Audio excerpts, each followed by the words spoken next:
Hashem, na'aseh v'natzliach.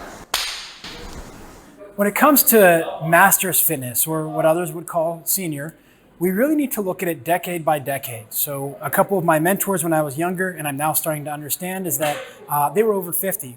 And specifically Doc Alkoff, may he rest in peace, would say to me, Brody, I'm not worried about the days that I come into the gym and I feel good, or I feel bad, because I know I'm doing the work. I'm really concerned about the days I feel good in the gym, because then I'm gonna do way too much. And that changes decade to decade, but yet most of the information on fitness out there is really geared towards 20 and 30 somethings, maybe early 40s. Okay, so it means the older we get, the more critical it is to get rid of the ego. And the older we get, the more critical it is to apply discipline. Self-discipline. It's very important, self-discipline, because overworking creates injury. The older you get, the more you overwork, overtrain, it's injury. So you have to be very careful and train right. Train with a brain. Yeah, and you mentioned the last couple of videos at the end about how at the end, the waiter will bring you your bill. So in your 30s, especially 20s and 30s, when you're starting to have kids and you get into that busy lifestyle, that's where you're actually building that lifelong habits. So it's not just pizza 3 nights a week. It's you've now programmed yourself for that, for an easy out. But even more so with health and fitness, it's very easy nowadays to get tied in. And we were just talking before hitting record about Fitbit or how many steps you take in a day, where that can go way far into the bad direction, even though you're starting from a good place. Oh, it's something interesting. One of the principles of Maimonides in the Rambam in fitness, it says, get some physical exercise before you eat. We know the body eats 3 times a day. You should get used to the morning. Even a person says he runs off and he goes to synagogue, put on full whatever. Get up 15 minutes earlier. Do a simple warm-up. Flex, the body comes up, and the synovial fluid in the spine is not yet flowing. You want to get the synovial fluid in your spine flowing. So you want to do simple stretches. Simple stretches. After you stretch, you do balance. Balance is important for seniors. Balance, and then do some basic sit-ups, maybe some squats, maybe some planks. Do this in the morning. Now, for the guys that they're 45 and the lawyers and the doctors, what you do, how many coffee breaks do you have a day? Instead of running to the coffee machine, okay, get up in your office, move the chair aside, get so many sit-ups, so many push-ups, a couple of squats. I didn't mean sit-ups, I meant push-ups, okay? And a plank. 5 minutes of exercise. So what we want to do as we get older is to pepper our daily routine with exercise. A little bit in the morning, a little bit in the afternoon, and maybe after work, before we get home, we could get in a half hour of cardio, whether it's walking or biking or running, whatever you want. Menachem will talk about as we go each decade. And then alternate our cardio and our resistance. Exactly what resistance for what age, Menachem's going to tell us. Now, with the morning, one of the things a lot of people don't know is that as you pointed out, the discs in the back are actually overfilled. So it's hydrophilic. And it takes us about 15 or 20 minutes, up to 2 hours for that fluid to return back after we put our feet on the floor and gravity works. Now, there's actually a really simple drill that you can do called the cow camel, where you're going through flexion and extension, very gentle, just a set of 8 to 10 first thing in the morning. But in order for us to get there, we have to learn how to move well during our day. So you're talking about the habits. I'm reading a book by James Clear called Atomic Habits, and BJ Fogg, Tiny Habits. And essentially what that book is talking about is what you're saying. So when you go to get coffee, you have a habit that you already have that is healthy. So let's say it's a black coffee, not the sugary Starbucks stuff with all the calories in it. But you're going to get the coffee, add 10 squats. So you've now anchored a good habit into a healthy habit. And if you want to undo something, then you look at the opposite and you say, well, you know what? I've been sitting at my desk for 3 hours staring at the computer screen. Maybe I should set a timer for every hour that I get up and take a sip of water and do 5 push-ups. Okay, this is the break, and you can make yourself. You got to pay for it. You got to pay for it. We know we make a blessing before you do. For me, before I drink a bottle of water that costs 10 push-ups. A bottle of water costs 10 push-ups. You have a TRX in the office. Oh, you want a cup of chocolate? I don't drink coffee, but cocoa. Want a cup of cocoa? That's 10 pull-ups on the TRX. You try, and you make this bill, and what you're doing, intermittent exercise all day long. Now, when you pepper that, leave the car keys at home. Anything less than 500 meters, take a walk to the store, take a walk at home. Don't use the elevator to go up 2-3 flights of steps. Hey, the great cardio exercise, and you don't even feel it when going from the ground floor to your apartment. If you live on the second floor, the third floor, use the steps, whatever you could do. And if you go to the corner of the 7-Eleven, you want to pick up a 6-pack of water. It's you take that 6-pack of water, and it's a good farmer's carry. It's like carrying weights. You could do all this all day long. And this is the type of things that in Eastern societies where they don't have the luxuries. In Western society, people stay fit long. And that's exactly tying together everything that we were kind of hinting at there with the habits, tying them together. A lot of us tend to think of fitness as needing to take the time to go into a noisy gym to do exercise. Right now, with where my life is with my son, I'm in my late 30s. I get one really good lift, intense lift. I get 75 minutes a week. And then the other 5 days a week, I take 1 day a week off completely, is to go and actually just do lifestyle stuff. So I carry the groceries up the stairs. Fitness is not something that happens in a gym. Fitness is what happens with your daily habits. And that's our starting point for age 45, is take a step back and look at what have you done for the last 15 to 20 years of your adult life? How are you actually active in your daily life? Not worrying about Fitbit. It doesn't matter what the number on Fitbit is. It matters what are you doing throughout the day. Okay, Menachem said the key word. The key word that Menachem said, and I'm going to write this on the screen, active. So we have to put ourselves in the active mode, not the passive mode, which means our whole mindset is active. Rather than watching a ball game or watching a movie, that's passive. We want to be active. We want to get into active mode. Do the walking. People stop and think how much time you spend a day on social media. Lots of time. And if you take half of that time and devote it to walking, do a little simple exercise, you're going to be in great condition. And what we do in my specialty, which is health coaching, we're not doctors. You know, a person is sick, a person, heaven forbid, breaks an arm, go to the doctor, get a cast on. But the job of a health coach, as opposed to is to keep a person away from a doctor, to keep a person healthy, to have a healthy lifestyle. And Menachem's going to show it now. What do we do? 45, 55, 65. So at 45, it's exactly that. We just want to look at the habits that you have in your daily life and how do we make them a little bit healthier. So I'm working right now with a dad for one of the basketball players. We're starting with bodyweight exercises that are focused on form and getting the technique that he is able to do now, and talking about, okay, so when you park the car at night, how many times do you go around the block trying to find a spot right in front of the house? Well, it's August now, so it's very hot and humid. But he said, the last couple of nights I parked all the way at the beginning of the block. There's always a space there, but I always go 2 or 3 times around the block, but that's 20 minutes of my life. So instead I park and I walk the 4 minutes. Those are the types of things in your 40s that you want to start doing. And that's also something your kids are going to get out of it. Even that 4 minutes that they walk. I walked, one thing, have a look, no such thing as opening a cell phone on the sidewalk. Cell phone stay in the pocket. What happens the moment a person opens a cell phone on the sidewalk? Right away loses posture. When people go up, people have kyphosis. It looks like their head is falling off their body. They're bent over, their shoulders come forward. They lose their spinal arch. Just one of the most important things you could do. And by keeping good posture, improving posture at 45, work on your posture, work on standing erect, standing straight. Imagine that you have a little silver thread pulling you up, and it's pulling your neck up, pulling your shoulders down, keeping proper spine posture. And as you do this, you activate your abdominals. This is exercising all day long. Just good postures. Well, the thing is that when it comes to exercising, a lot of it is just daily habits. So in your 40s, that's what you want to start with. You do want to go to the gym. I like to say at least once a week. So for me, I have kettlebells at home from 4 kilos all the way up to 28. We want 32, but we're on the 3rd floor. That's a very long, heavy farmer carry. Need a thick carpet. Not quite there, exactly. And we don't want to break the tile.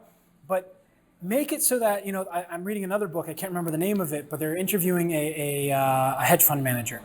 And he says, I have a kettlebell and a jump rope, and their job is to make sure that I stay on track by making me feel bad every time I look at them. And we don't want to get there. In our 40s, we want to try and make fitness and activity part of your lifestyle. So maybe every Wednesday, you go to the gym, you do a half hour of weightlifting, and then you go into the sauna because you enjoy it. It helps you take time away. It's building those habits of going in. But in your 40s, you do need resistance training. Ideally, we want to start in your 30s. But for many of us, we're either in endurance sports or we're working so much, or we have kids, and to get to the gym and the expense, as we showed in one of our previous videos, you don't need a gym. But if you're not there yet, in your 40s, you should be heading to the gym once or twice a week, ideally twice, doing some basic human movements, push, pull, squat, hinge, press, and then some type of rotary stability. And then twice a week. It doesn't have to be intense. 30 minutes on Monday, 30 minutes on Thursday, and then doing the activity throughout the rest of your days. When you get into your 50s, Well, what would you tell somebody that doesn't have a gym or access to a gym? number one is we have body weight exercises. There are three different mechanisms for growing muscle, actually. One is going to be the metabolic stress, so that's doing exercise until you feel the burn. The other is mechanical stress, that's with weight. And the other is just getting time under tension. So doing things slowly. We don't want to do maybe simple body weight exercises that don't have added weight, just the body weight. That's okay for every day. But as far as alternating our resistance exercises, which is weight, with our cardio, what would you suggest for a 50-year-old? So from your 40s, it should be mostly built into your life, trying to make it a habit, like we talked about. In your 50s, then you're going to want to take dedicated days. So for some couples, like the dad I'm talking about earlier, referencing, he goes for a walk with his wife 3 or 4 days a week, 45 to 60 minutes. It's fantastic for the relationship. If one of them is busy, the other will still go out. So it gives you time to yourself, or they'll talk on the phone. Those are the types of things where we're making human connection and time. And he says, oh, but Brody, it doesn't count because it's not intense. And I said, actually, it does count because you're moving. As long as you're moving, if you're doing 3K, 45 minutes, an hour, you're moving. You're not sitting on the sofa and talking. You're out there connecting and seeing things. And the sunset is a beautiful thing. If all our viewers just get this one point, if at age 60, now there's so many things, get so many problems with people coming with marital problems. At age 60, what happens, the kids get married, they're all out. All of a sudden, husband and wife look at each other. Who are you? Okay, who are you? You take that walk together. It's good for body. It's good for soul. It's wonderful for relationship. If this is the only thing you glean out of this vid, do it. And this is good for 50, 60, and 70. And it keeps your relationship like you're in a honeymoon. And along with that built-in time together, it allows the relationship to grow deeper. And you also start to get moving a lot more. So in your 50s, 2 to 3 days a week of 15 to 30 minutes of strength training. So again, not that long, not that much, but you're doing a hinge is a very important motion like we talked about in our second video. So going through and learning the hinge, we can add a little bit of loading. We can do bands at home. And then 3 days of cardiovascular. 30 to 60 minutes of low to medium intensity. It doesn't have to be anything crazy. How about a husband and wife doing the exercises that we teach, doing them together? Yeah, absolutely. Now, that being said, for some people in the relationship, exercise is a time for themselves. It's the only time they get, especially moms. So that's where you want to find that with your partner and figure out what works for you guys. So you may do 1 day a week together because you wind up talking, it distracts you. And this is where in your 50s, you really want to know yourself well enough to know what do I need to enjoy my exercise. So maybe strength training with a barbell isn't for you. Maybe you love the bands. And someone will say, oh, the bands are not very good. You need a kettlebell. Well, it depends. If you enjoy the bands or you enjoy the kettlebell, there's lots of different ways to train. But the most important thing in your 50s, we need overload. Joe Friel has a great book for endurance athletes called Faster After 50. You also need the intensity. And that's what a lot of people are missing because they haven't been active, but it needs to be building up and making sure you recover. And that's where in the 50s to 60s, you're going to have a big difference. So in your 50s, you can do intensity on Monday. You need 2 to 3 days to kind of clear the system. So an ideal setup would be 50 would be a medium intensity workout for weights on Monday. You take Tuesday to walk and do some low intensity cardio. Wednesday, you're taking off, and then Thursday, you're back doing the weights. And that keeps the body, it's also a surprise to the body, and variety is the spice of life. Now, if we take this one step further, this is the difference between 60 and 70. At 60, you could get away with 2 high-intensity sessions. At 70, if you've been taking care of yourself, and even this is also good for 60 and 50 and back at 40. For people that aren't yet into high intensity, what it is, you can even walk in high intensity. High intensity means what the Japanese call it Tabata, where it is 20 seconds of very intense, 10 seconds rest, 20 seconds very intense. We do this a little bit easier, where in walking, you walk for a minute regularly, and then you add 30 seconds burn. Walk as fast as you can, come down a minute. And what happens, the body, it gets an epoch. It's an afterburn, an energy post-exercise burn. I suggest that people do this on Friday because then they go into the weekend eating. So when you do high intensity on Friday, you get an afterburn, a benefit on Shabbat when you're not exercising. On Saturday, you're not exercising. That's your day of rest. Okay, if your day of rest is Sunday, then do it on Saturday. And then you get this burn. And when you're having, everybody's allowed one cheat day a week for eating. If you eat properly 6 days a week, eating properly, we've talked about that. Go back and see our vid. I think it's Brody and Brody number 2 on proper eating. 3. Brody number 3. Go back and see our vid on proper eating. If you eat like that 6 days a week, 1 day a week, you can have that piece of cake. You can have that ice cream. People do it for Shabbat, that special thing. You can have your l'chaim and do that. That's 1 day a week. That's your cheat day. And we keep it within reason. So a way to do that with the ice cream is scoop it into a very small glass so that you feel like you're getting a big serving. Now, we want to wrap up today's because I want to talk about 60s and 70s real quick, and then we'll bring you guys into the next video talking about epoch. But essentially, in your 60s, you want to do 3 to 5 days of 15 to 20 minutes of light to medium strength training. If you've been training before, you can do medium to heavy 1 day, but we need that more consistent exposure. In your 70s, it's a matter of finding what works for you. Now, in general, painting with very broad strokes, what I found works for most folks in their 70s is 2 days a week of dedicated strength training where they go into the gym, and in the week, they need to do a push, a pull, a squat, a hinge, a press, and then both days they have to work on rotary stability and balance. And that's going to allow them to be able to recover.